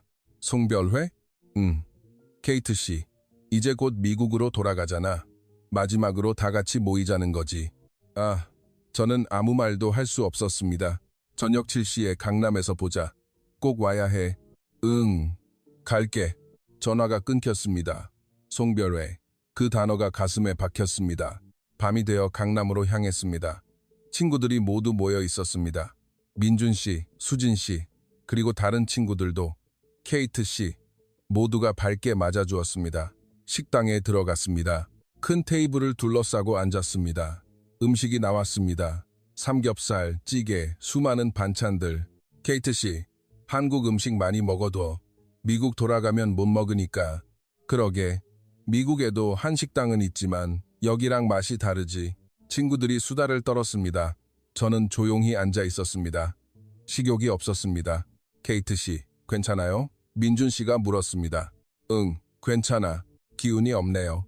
생각이 많아서 그래. 식사가 끝나고 친구들이 한 명씩 이야기하기 시작했습니다. 케이트 씨, 우리랑 지내서 즐거웠어. 처음엔 어색했는데 지금은 완전 가족 같아. 케이트 씨 덕분에 영어도 늘었어. 고마워. 미국 돌아가도 연락해야 해. 우리 잊으면 안 돼. 모두 진심으로 말해주었습니다. 저는 눈물이 날 것 같았습니다. 참았습니다. 나도 고마워. 너희들 덕분에 한국이 좋아졌어. 평생 잊지 못할 거야. 정말 가버리는 거야? 계속 여기 있으면 안 돼? 수진 씨가 물었습니다. 저는 대답할 수 없었습니다. 내 계획이 있으니까. 계획보다 마음이 더 중요해. 민준 씨가 조용히 말했습니다. 저는 그를 보았습니다. 진지한 얼굴이었습니다. 케이트 씨, 정말 돌아가고 싶어요? 모르겠어. 그럼 남아요. 마음이 여기에 있다면 여기에 있어야 해요. 하지만 부모님 인생이 아니라 케이트 씨 인생이잖아요. 민준 씨의 말이 제 가슴을 쳤습니다. 그 말이 맞았습니다. 제 인생이었습니다. 왜 저는 항상 다른 사람의 기대에 맞춰 살아왔을까요? 부모님, 교수님, 사회의 기대. 하지만 제 기대는, 제 소원은? 저는 무엇을 원했을까요? 그날 밤 숙소로 돌아와 거울을 보았습니다. 제 얼굴을 오랫동안 바라보았습니다. 케이트, 너는 뭘 원하니? 제 자신에게 물었습니다. 성공, 인정, 돈 아니었습니다. 저는 따뜻함을 원했습니다. 관계를 원했고 사랑을 원했습니다. 그것이 여기에 있었습니다. 한국에. 저는 결심했습니다. 다음 날 아침 부모님께 전화를 걸었습니다. 아버지가 받았습니다. 케이트, 수강 신청은 했니? 아빠, 저 한 학기 더 여기 있을 거예요. 침묵이 흘렀습니다. 왜지? 제가 여기서 배워야 할 게 더 많다고 생각해요. 한국의 법 제도뿐만 아니라 사람에 대해서도요. 케이트, 내일 장래를 생각해야지. 생각하고 있어요. 아빠, 제대로요. 뭐가 제대로라는 거냐? 하버드를 포기하겠다는 거냐? 포기하는 게 아니에요. 연기하는 거예요. 더 많이 배우고 나서 돌아가고 싶어요. 멍청한 짓이야. 너에게는 계획이 있었잖니. 계획은 바뀔 수도 있어요. 왜 바뀌는 건데? 여기서 제가 정말 원하는 게 뭔지 알았으니까요. 그게 뭔데? 사람이에요, 아빠. 관계, 사랑이요. 그게 성공보다 더 중요해요. 아버지는 한숨을 쉬었습니다. 케이트, 너는 감정에 휩쓸리고 있어. 아니에요. 처음으로 제대로 생각하고 있어요. 지금까지 다른 사람의 기대에 맞춰 살아왔잖아요. 이제부터는 제가 원하는 대로 살고 싶어요. 어머니와 바꿔달라고 했습니다. 어머니가 전화를 받았습니다. 케이트, 도대체 무슨 짓을 하고 있는 거니? 엄마, 저는 우리가 너한테 얼마나 투자했는지 알고 있니? 내가 여기까지 오는데 얼마나 많은 돈과 시간이 들었는지 아냐고. 알고 있어요. 그런데 왜 이런 짓을 하는 거야? 왜 우리의 기대를 저버리는 거냐고? 엄마, 저는 엄마의 기대를 위해서가 아니라 제 인생을 살고 싶어요. 네, 인생이 뭔데? 한국 남자애랑 연애하는 거? 저는 놀랐습니다. 뭐라고요? 다 알고 있어. 네가 거기서 남자 만나고 있어서 돌아오기 싫은 거잖아. 그렇지 않아요. 그럼 뭔데? 설명해봐. 저는 깊게 숨을 들이마셨습니다. 엄마, 저는 계속 외로웠어요. 부모님은 늘 바쁘셨고 저는 혼자 자랐어요. 성공하면 사랑받을 거라고 생각했어요. 하지만 여기 와서 알았어요. 그게 아니라는 걸. 여기 사람들은 제 성적으로 저를 판단하지 않아요. 그냥 케이트로 봐줘요. 처음으로 진정한 관계를 맺은 것 같아요. 그게 좋아요, 엄마. 돌아가고 싶지 않아요. 어머니는 잠시 아무 말도 하지 않았습니다. 케이트, 엄마는 네가 행복하길 바라. 하지만 이건 실수야. 나중에 후회할 거라고. 후회 안 해요. 어떻게 알아? 제 마음이 알려줘요. 마음은 변하는 거야. 지금은 좋아 보여도 나중에는 생각이 바뀔 거라고. 엄마, 제 선택을 존중해 주세요. 못해. 너는 아직 우리 딸이고 우리에게는 책임이 있어. 저는 26살이에요. 제 인생은 제가 책임져요. 저는 단호하게 말했습니다. 어머니는 한숨을 쉬었습니다. 알았다. 마음대로 해. 하지만 우리에게 도움을 청하지는 마. 제가 선택한 일이니까요. 알고 있어요. 그리고 케이트, 이건 기억해둬. 우리는 네가 성공하길 바랐어. 지금도 그래. 하지만 네가 이 길을 선택한다면 그건 네 책임이야. 네, 알고 있어요. 전화가 끊겼습니다. 저는 휴대폰을 내려놓았습니다. 손이 떨리고 있었습니다. 하지만 후회는 없었습니다. 제가 원하는 것을 선택했으니까요. 처음으로 그날 오후 대학 국제교류처로 갔습니다. 저기 한 학기 더 연장할 수 있을까요? 네, 가능해요. 이 서류를 작성해 주세요. 감사합니다. 저는 서류를 작성했습니다. 하버드에도 이메일을 보냈습니다. 휴학 신청서였습니다. 모든 것이 빠르게 진행되었습니다. 밤이 되어 민준 씨에게 전화했습니다. 민준 씨, 저 남기로 했어요. 정말요? 응, 한 학기 더. 와, 정말 잘 됐다. 민준 씨의 목소리가 밝아졌습니다. 지금 만날 수 있어요? 네. 어디서 만날까요? 북촌에서 만나요. 우리 집 근처에서. 알았어요. 바로 갈게요. 저는 택시를 타고 북촌으로 향했습니다. 민준 씨가 골목 입구에서 기다리고 있었습니다. 케이트 씨, 민준 씨. 저는 달려가 그에게 안겼습니다. 처음으로. 고마워요, 민준 씨. 용기를 줘서. 제가 더 고맙죠. 남아줘서. 우리는 잠시 그러고 있었습니다. 시간의 한 구석에서 저녁 노을 아래에서 케이트 씨, 부모님은 뭐라고 하세요? 화내셨어요. 하지만 괜찮아요. 제 선택이니까 후회하지 않겠어요? 안 해요. 이게 옳은 일이라고 생각하니까 정말 다행이다. 민준 씨는 웃었습니다. 우리는 골목길을 걸었습니다. 아이들이 뛰어다니고 할머니들이 평상에 앉아있고 저녁밥 냄새가 났습니다. 이 골목 정말 좋아. 왜요? 사람 냄새가 나. 따뜻한 냄새. 맞아요. 여기는 다들 가족처럼 지내니까요. 부러워. 미국에는 이런 곳이 없거든. 케이트 씨도 이제 여기 사람이에요. 그럴까? 네, 틀림없이. 우리는 민준 씨의 집으로 갔습니다.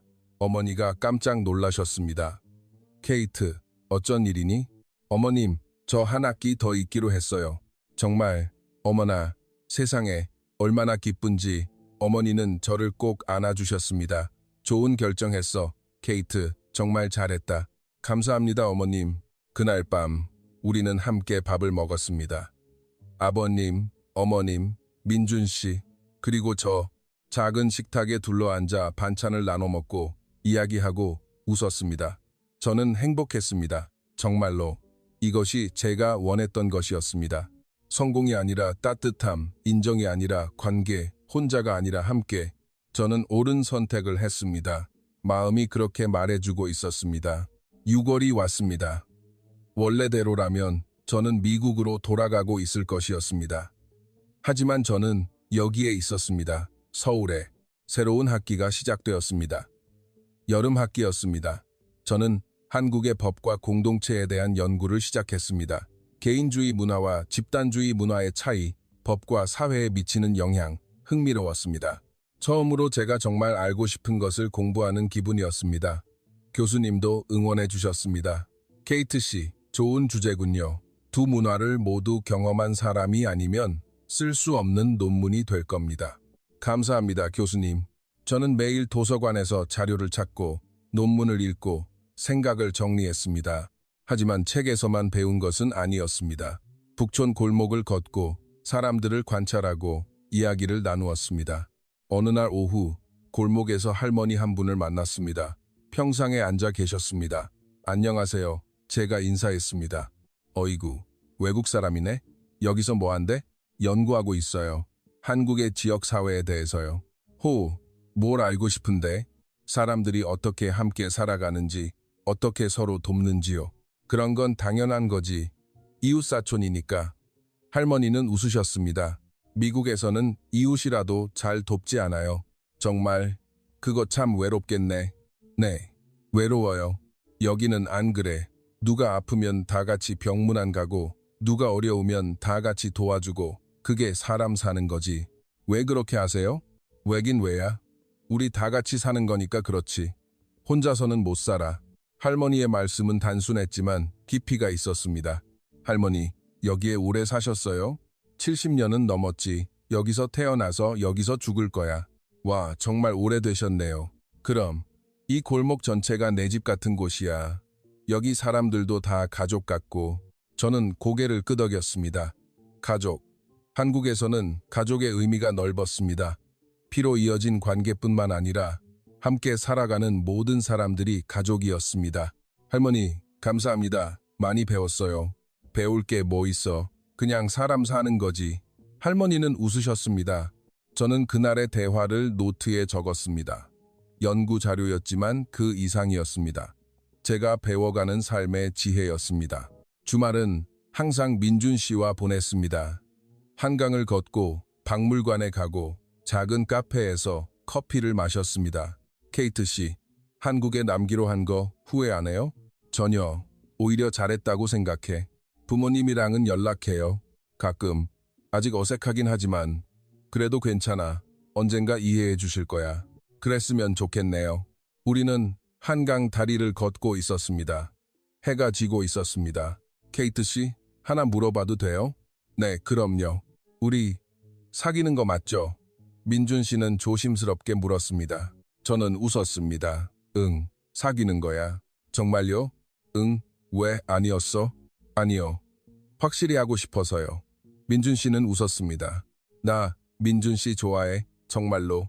저도 케이트 씨 좋아해요. 우리는 손을 잡았습니다. 자연스럽게 7월이 되었습니다. 더웠습니다. 한국의 여름은 무더웠습니다. 저는 연구를 계속했습니다.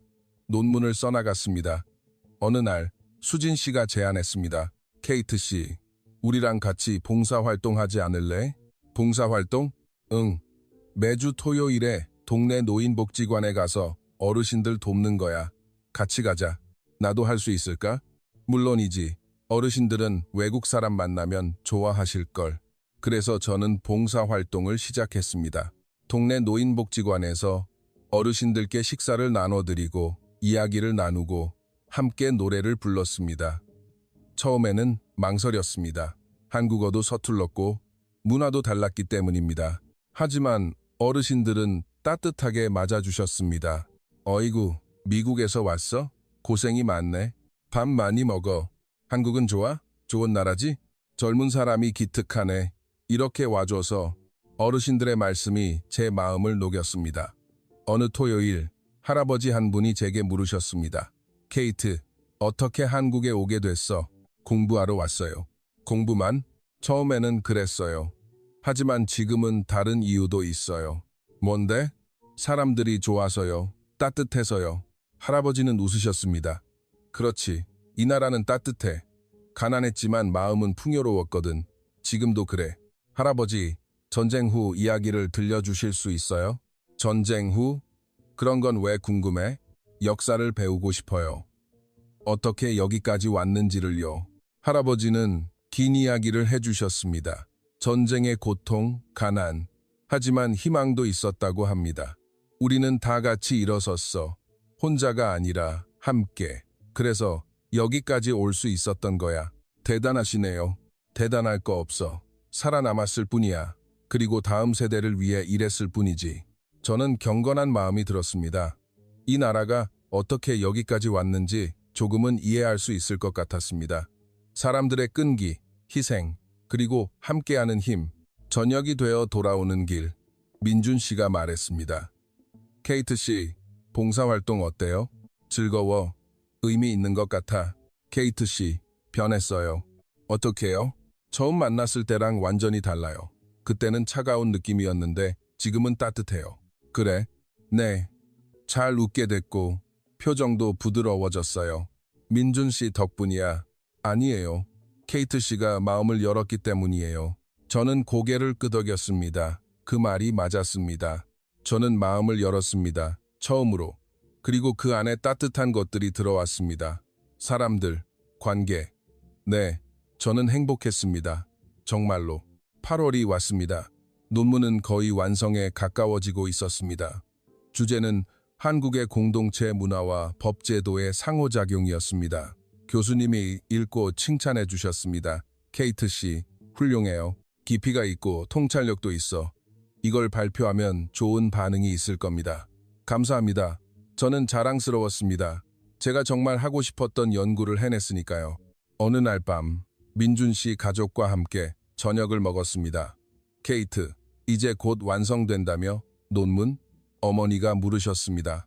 네, 거의 다 됐어요. 그럼 다음 학기는 어떻게 할 거야? 하버드로 돌아가야지. 침묵이 흘렀습니다. 정말 가버리는 거야? 어머니는 서운해하셨습니다. 네, 졸업은 해야 하니까요. 그럼 졸업한 다음에는? 아직 모르겠어요. 원래는 뉴욕에서 일할 생각이었는데 지금은 자신이 없어요. 여기에 남으면 되잖아. 생각해보고 있어요. 하지만 쉽지 않아요. 비자 문제도 있고 일자리 찾는 문제도 있고요. 아버지가 말씀하셨습니다. 케이트 양, 어디에 있든 중요한 건 마음이라네. 마음이 편안한 곳이 진짜 집이지. 네, 알고 있어요. 저는 고개를 끄덕였습니다. 마음이 편안한 곳, 여기가 그랬습니다. 하지만 현실은 복잡했습니다. 그날 밤 민준 씨와 산책했습니다. 케이트 씨, 정말 돌아갈 거예요? 응, 졸업은 해야지. 그 다음은? 모르겠어. 아직 결정 못했어. 여기에 남아주면 안 돼요? 남고 싶어. 하지만 복잡해. 제가 뭐 도와줄 일 있을까요? 민준 씨가 있어주는 것만으로도 큰 힘이 돼. 저는 그의 손을 꼭 잡았습니다. 케이트 씨, 저는 케이트 씨랑 계속 같이 있고 싶어요. 앞으로도. 저는 그를 보았습니다. 진지한 눈빛이었습니다. 나도 그래, 민준 씨. 나도 그렇게 생각해. 우리는 껴안았습니다. 골목길 한 구석에서 여름밤 아래에서 미래는 아직 불투명했습니다. 하지만 한 가지만은 확실했습니다. 저는 이 사람과 함께 있고 싶다는 것, 여기서 살아가고 싶다는 것, 따뜻함 속에서 살아가고 싶다는 것, 그것이 제가 바라는 미래였습니다. 9월이 왔습니다. 저는 하버드로 돌아가야 했습니다. 마지막 학년을 마치기 위해서 이별의 시간이 다가오고 있었습니다. 마지막 주말, 친구들이 모였습니다. 케이트 씨, 꼭 다시 와야 해. 연락 꼭 해야 돼. 우리 잊으면 안 된다. 모두 눈에 눈물이 고여 있었습니다. 나도야. 잊을 리가 없잖아. 너희들이 내 인생을 바꿔줬는데. 케이트 씨도 우리 인생을 바꿔줬어. 수진 씨가 저를 꼭 안아주었습니다. 민준 씨 가족과의 마지막 저녁 식사. 어머니가 제가 좋아하는 음식을 전부 준비해 주셨습니다. 케이트, 많이 먹어. 미국 돌아가면 이런 거 못 먹으니까. 네, 어머님. 정말 맛있어요. 식사를 하며 어머니가 말씀하셨습니다. 케이트, 여기가 언제나 내 집이니까 언제든지 돌아와. 알았지? 네, 어머님. 감사합니다. 고맙긴. 우리가 더 고맙지. 케이트 덕분에 행복했는데 저는 눈물이 났습니다. 어머님, 저도 행복했어요. 진짜 가족 같았어요. 가족이지. 피가 안 섞여도 가족이 될 수 있는 거야. 어머니도 눈물을 훔치셨습니다. 아버지가 조용히 말씀하셨습니다. 케이트 양, 인생은 길다네. 지금 헤어져도 또 만날 수 있어. 인연이 닿으면. 네, 아버님. 꼭 다시 올게요. 기다리고 있겠네. 우리 딸이 돌아오는 걸. 우리 딸. 그 말에 제 가슴은 뜨거워졌습니다. 공항에 가는 날 아침, 민준 씨가 차로 데리러 왔습니다. 준비 다 됐어요? 응, 다 됐어. 짐을 실었습니다. 여행 가방 하나. 올 때보다 짐이 많았습니다. 추억이 담겨 있었기 때문입니다. 공항으로 가는 길, 우리는 말이 없었습니다. 하고 싶은 말은 많았지만 입이 열리지 않았습니다. 공항에 도착했습니다. 체크인을 하고 짐을 붙였습니다. 출국 게이트 앞에 섰습니다. 케이트 씨, 민준 씨, 우리는 마주 보았습니다. 1년이야. 1년 안에 졸업할게. 그리고 다시 올 거야. 약속해. 약속해요. 기다릴게요. 아무리 오래 걸려도. 고마워, 민준 씨. 모든 게 제가 더 고마워요. 케이트 씨를 만나서 우리는 껴안았습니다. 오랫동안 사람들이 지나가고 안내 방송이 흐르고 시간은 흘러갔지만 우리는 떨어지지 않았습니다. 이제 가야 해. 네, 조심히 가요. 민준 씨도 잘 지내. 편지할게요. 나도. 저는 돌아섰습니다. 출국 게이트로 걸어갔습니다. 마지막으로 돌아보았습니다. 민준 씨가 손을 흔들고 있었습니다. 저도 손을 흔들었습니다. 그리고 게이트를 통과했습니다. 비행기 안에서 저는 창밖을 보았습니다. 서울이 점점 작아지고 있었습니다. 눈물이 났습니다. 하지만 슬픔만은 아니었습니다. 감사와 희망도 있었습니다. 나는 돌아올 것이다. 반드시 보스턴에 도착했습니다. 익숙한 공항인데도 낯설게 느껴졌습니다. 1년 만에 돌아온 곳인데도 이상하게 제 집 같다는 생각이 들지 않았습니다. 부모님이 마중 나와 계셨습니다. 케이트, 엄마, 아빠, 우리는 짧게 껴안았습니다. 어색했습니다. 잘 지냈니? 네, 잘 지냈어요. 집에 가자. 차를 타고 집으로 향했습니다. 차창 밖 풍경이 지나갔습니다. 보스턴의 거리, 익숙한 건물들. 하지만 제 마음은 서울에 있었습니다. 1년이 지났습니다. 하버드 마지막 학년. 저는 열심히 공부했습니다. 졸업해야 했기 때문입니다. 하지만 제 마음은 다른 곳에 있었습니다. 매일 밤 민준 씨와 영상 통화를 했습니다. 케이트 씨, 어때요? 학교는? 바빠. 그래도 괜찮아. 민준 씨는? 저도 바빠요. 케이트 씨가 없으니까 더 외롭네요. 나도 그래. 보고 싶어. 곧 만날 수 있어요. 조금만 더 참아요. 우리는 그렇게 서로를 위로했습니다. 어머니와의 관계는 여전히 어색했습니다. 케이트, 졸업하면 어떻게 할 거니? 아직 생각 중이에요. 뉴욕 로펌은 어떻게 됐어? 합격 통지 받았잖아. 네, 하지만 아직 결정 안 했어요. 왜? 좋은 기회잖아. 다른 선택지도 생각하고 있어요. 설마 한국에 갈 생각이야? 생각하고 있어요. 어머니는 한숨을 쉬었습니다. 케이트, 제발 현실적으로 생각해. 한국에서 뭘 할 건데 일자리도 없잖아. 찾을 거예요. 왜 그렇게 고집을 부리는 거니? 제 인생이니까요, 엄마. 우리는 자주 충돌했습니다. 하지만 저는 꺾이지 않았습니다. 5월 졸업식이 있었습니다. 졸업 가운을 입고 모자를 쓰고 무대에 올랐습니다. 학위증을 받았습니다. 부모님이 박수를 쳐주셨습니다. 자랑스러워 하셨습니다. 하지만 저는 공허했습니다. 이것이 내가 원했던 것일까? 졸업 파티에서 친구들을 만났습니다. 케이트, 어디로 갈 거야? 아직 몰라. 뉴욕으로 안 와? 같이 일하면 재밌을 텐데. 생각해 볼게. 모두 미래를 계획하고 있었습니다. 하지만 저는 다른 미래를 꿈꾸고 있었습니다. 졸업식 다음 날, 저는 결정했습니다. 한국으로 돌아가기로 부모님께 말씀드렸습니다. 엄마, 아빠, 저 한국으로 갈 거예요. 뭐라고? 한국에서 일자리를 찾을 거예요. 거기서 살고 싶어요. 제정신이니? 이쪽 로펌에서 합격 통지를 받았잖아. 거절할 거예요. 케이트, 어머니가 소리쳤습니다. 엄마, 저는 행복하고 싶어요. 성공보다 행복이 더 중요해요. 한국에 가면 행복해질 수 있을 것 같아요. 네, 확신해요. 아버지가 조용히 말씀하셨습니다. 케이트, 정말 깊이 생각해 본 거냐? 네, 아빠. 1년 동안 매일 생각했어요. 후회하지 않을 자신 있니? 네, 후회 안 해요. 아버지는 한숨을 쉬었습니다. 알았다. 내 인생이다. 내가 결정해. 하지만 힘들면 언제든지 돌아와. 우리는 내 부모니까. 저는 눈물이 났습니다. 고마워요, 아빠. 어머니는 아무 말씀도 하지 않으셨습니다. 하지만 나중에 제 방으로 오셨습니다. 케이트. 네, 엄마. 엄마는 내가 행복하면 그걸로 됐어. 그게 무엇이든. 엄마, 미안해.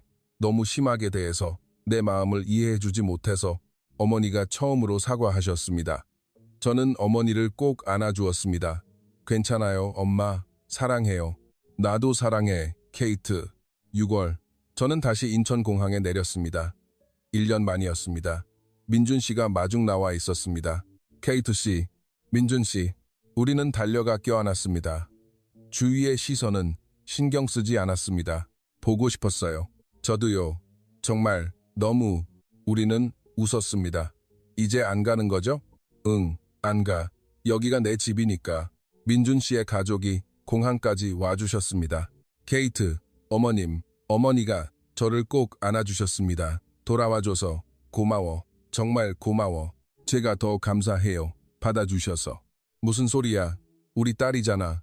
우리는 북촌으로 향했습니다. 골목은 그대로였습니다. 아이들이 뛰어다니고 할머니들이 평상에 앉아 계셨습니다. 저 왔어요. 제가 외쳤습니다. 골목 사람들이 나왔습니다. 어머, 케이트잖아. 잘 돌아왔다. 미국에서 돌아온 거야? 이제 여기서 사는 거니? 네, 이제 여기서 살 거예요. 모두가 따뜻하게 맞아주었습니다. 저는 울었습니다. 기쁨의 눈물이었습니다. 그 후 1년, 저는 한국에서 일자리를 찾았습니다. 국제법률사무소였습니다. 한국과 미국, 양국의 법을 아는 변호사가 필요했던 것입니다. 일은 보람 있었습니다. 외국인 노동자의 권리를 보호하거나 국제거래를 돕거나 연봉은 뉴욕만큼은 아니었지만 괜찮았습니다. 행복이 더 중요했으니까요. 민준 씨와는 계속 함께였습니다.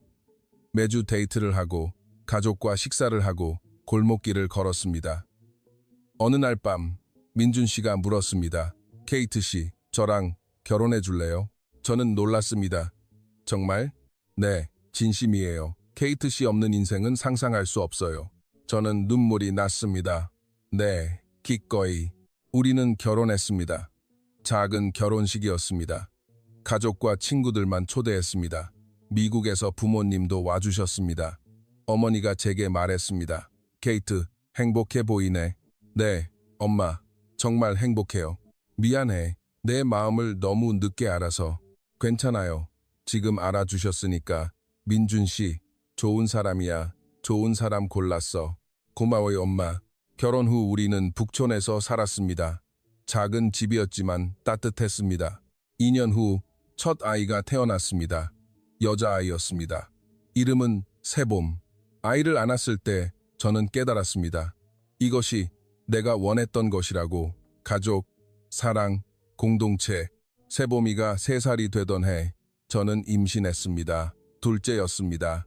케이트 씨, 힘들지 않아요? 민준 씨가 걱정했습니다. 괜찮아. 행복하니까. 정말로. 네, 이게 내가 원한 인생이야. 둘째는 남자아이였습니다. 이름은 태우. 아이들은 골목에서 자랐습니다. 이웃 할머니들이 돌봐주시고 아이들끼리 함께 놀았습니다. 저는 그것을 보았습니다. 아이들이 혼자 자라고 있는 것이 아니라는 것을. 지역사회가 함께 키워주고 있었습니다. 어느 날 어머니에게서 전화가 왔습니다. 케이트, 아이가 둘이나 있어서 힘들지 않니? 힘들지만 괜찮아요. 더 나을 거니까. 저는 웃었습니다. 뭐? 엄마, 더 낳고 싶어. 정말. 몇 명이나? 4명 더. 뭐라고? 전부 6명? 응, 여기서는 가능해. 혼자 키우는 게 아니니까. 케이트, 너 정말 변했구나. 네, 엄마, 좋은 쪽으로요. 실제로 저는 4명을 더 낳았습니다. 셋째 딸, 넷째 아들, 다섯째 딸, 여섯째 아들, 6아이의 엄마가 되었습니다. 미국의 친구들은 놀랐습니다. 케이트, 제정신이야? 6명이나. 행복해, 정말로. 어떻게 키워? 혼자 키우는 게 아니야. 모두가 함께 키워주는 거야. 친구들은 이해하지 못했습니다. 하지만 괜찮았습니다. 제가 행복하니까요. 어느 토요일 오후 6아이들과 골목을 걷고 있었습니다. 아이들은 뛰어다니고 웃고 싸우기도 했습니다. 할머니 한 분이 말씀하셨습니다. 케이트, 자식 복이 많네. 감사합니다, 할머니. 여기서 크는 애들은 외롭지 않아. 다 같이 크니까.